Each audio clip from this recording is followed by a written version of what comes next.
caught up on the origins of prostitution and where it came from, I wanted to touch just a little bit on where it's come to be. Nowadays, we look at prostitutes and we see a lower class of person. From society's point of view as a whole, that's pretty much where we sit. And this is because during the Christianization, they, for various reasons, one or another, changed the laws multiple times so that anybody that did participate in these rituals, they were essentially, they were chastised and paraded as a lower class of being. They were made to wear different types of clothes so that they could be identified. They had to sign a official tax registry saying that they were a prostitute. But if they were on that paper, on that registry, at any point, not only were they not allowed to leave that state ever, but they also weren't allowed to pick up any other jobs or marry, because essentially, from an economic standpoint, they didn't want to lose their cash cows. Because if she moved to a different state, then she would have to pay tax in a different state. So she can't move anywhere because we need her taxes to go to feeding our economic structure. But then at the same time, we don't want her getting married, because then essentially what it became was they were the pimps of the original prostitutes. The governments and the societies and they were the people running the show and making sure that they got their money on time, but then that the girls were making money too, and that they never went anywhere. They kept a tight leash on them, like made sure you dressed like a slave, make sure you looked like you were dirty. You couldn't have your hair up like a respectable woman. You had to have it down like a floozy. Like, it was a whole process of devaluing and degrading what the divine goddess and divine priestess once stood for. So when we look at prostitution now, we see a lower class of woman, but that's only because the structure that we've built prostitution to be is only of lower vibrational or a lower opportunity woman. Like, when you come across prostitutes nowadays, you're coming across single mothers that have extra bills to pay and extra mouths to feed, or you come across drug addicts that need a lot of money very fast, and then you come across people that genuinely like fucking sometimes, but a lot of times they're really emotionally fucked up. Like, a lot of these girls, most of these girls have a lot of demons, and all of these lower vibrational negative energies, they keep us in those lower vibrations, and that prevents our prostitutes from healing people. It prevents our prostitutes from being a meaningful and a helpful and a constructive part of our society. So as long as we make sure that the only people that would ever lower themselves to ever do something like prostitution are the people who are down the hardest and who are the scum of the earth, essentially, is what they're looking for. They're looking for people who can only lower themselves to be a prostitute if they are the scum of the earth. And that's not what prostitution is made to be. It's made to be an empowering ritualistic process. And if we were to allow prostitution to be a business licensed occupation, meaning in the same way you have to be certified in massage therapy, in the same way that you have to be certified in psychology or in couples counseling, all of these require a certain level of knowledge and understanding.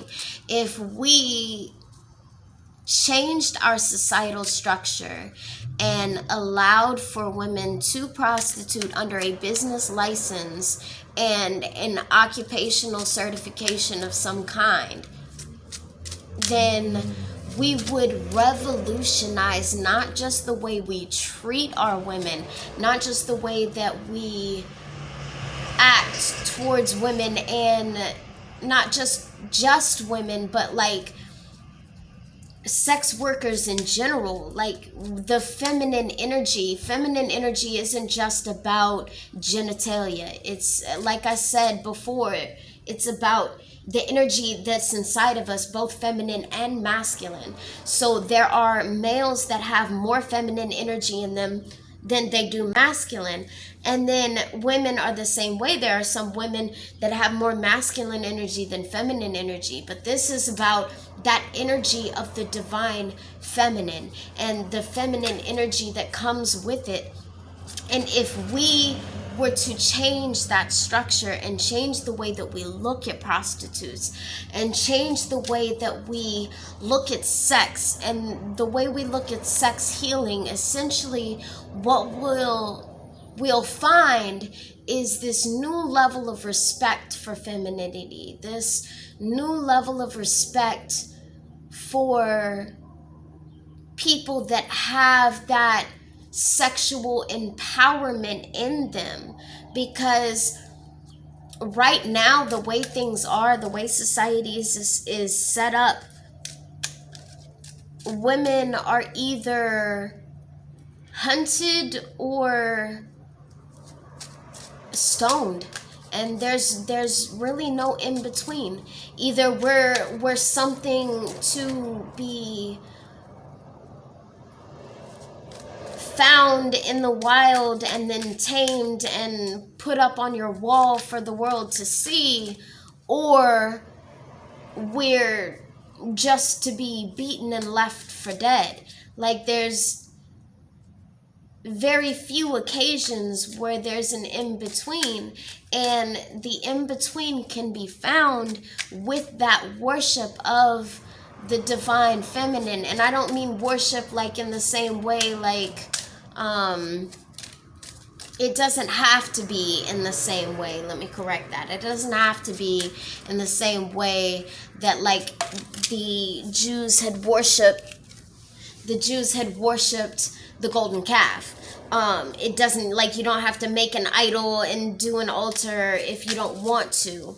It's just about honoring the power of the feminine energy. It's about extending that respect to the feminine energy, not just within yourself, but in your mother, in your sister, in the random lady that you meet on the street, in that person over there struggling with the door and they've got all the bags in their hand. It's about being that courteous, that nurturing, that person that will go over to your friend's house and make them soup and clean up their house because they've been sick for a week and they can't come up off their bed. Like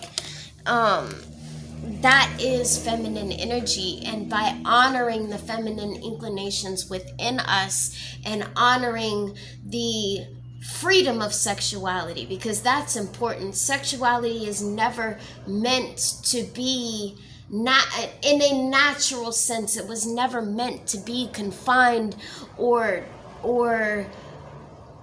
compressed into a tiny little box and made to be one specific thing. Sexuality is a slew of whatever you are drawn to do. And I don't mean that from a broken place. I mean that like from a person who is healthily sexual, who has done their shadow work and dealt with their demons and healed from all of their sexual traumas and their sexual regrets. And did you know your fears and your regrets sit in the origin of your energy that controls your sexuality? So even if there is a regret that's running through your energy that is not sexually related, it can directly affect your sexual drive, your sexual performance, your enjoyment of sex. All of that is impacted by the negative energy that you allow inside of you. So essentially what you're doing is, if we allow the divine feminine to take her place back in society as an equal, as somebody that can be looked at as a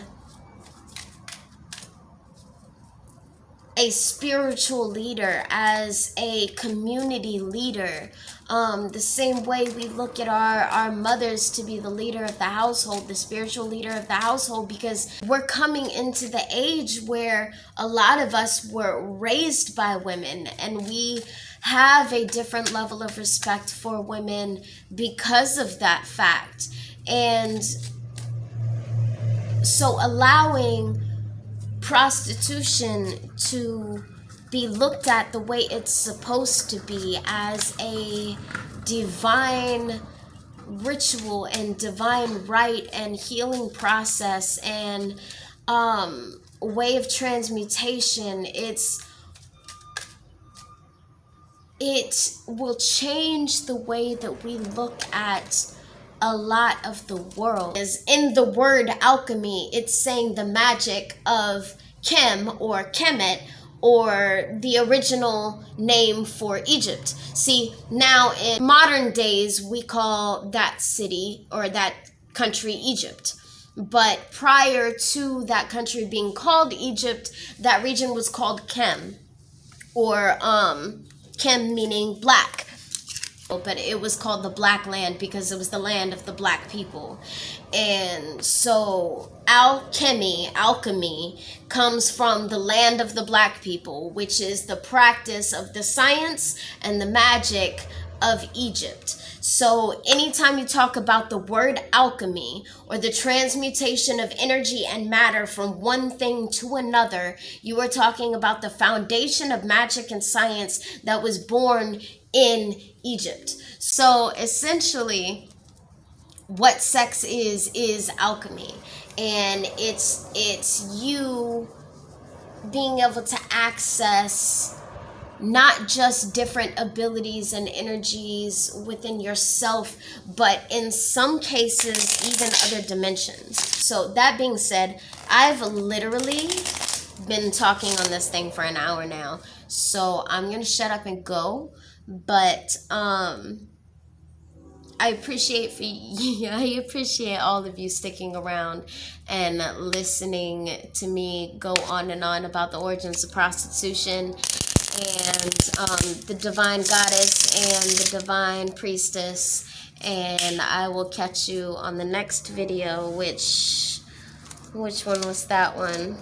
That was the divine feminine archetypes, where I go through each of the divine feminine energies and I talk about how they're similar, how they're different, but I also talk about how they progress through the ages, kind of like developing with the feminine energy that is on this planet.